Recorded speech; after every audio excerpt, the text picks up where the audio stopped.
একটি পাখি ও একটি বিড়াল একসাথে একটি বাগানে বাস করত। তারা ছিল খুবই ভালো বন্ধু। পাখিটি প্রতিদিন নদীতে উড়ে যেত এবং বিড়ালের জন্য একটি করে মাছ ধরে এনে দিত। বিড়ালটি খুব খুশি থাকত এবং পাখির বন্ধুত্বে আনন্দ পেত। একদিন হঠাৎ বৃষ্টি শুরু হলো, নদীতে জল বেড়ে গেল আর পাখিটি মাছ ধরতে পারল না। সে খালি হাতে ফিরে এলো। বিড়ালটি ক্ষুধার্ত ছিল, সে রাগে ফেটে পড়ল। বন্ধুর এই একদিনের ব্যর্থতা সে মেনে নিতে পারল না। লোভে আর ক্ষুধায় অন্ধ হয়ে বিড়ালটি তার প্রিয় বন্ধুকে খেয়ে ফেলল।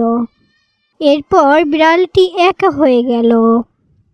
পাখিটির অভাবে সে বুঝতে পারল বন্ধুত্ব মানে শুধু পাওয়া নয়, কখনো কখনো না পাওয়াকেও মেনে নেওয়া।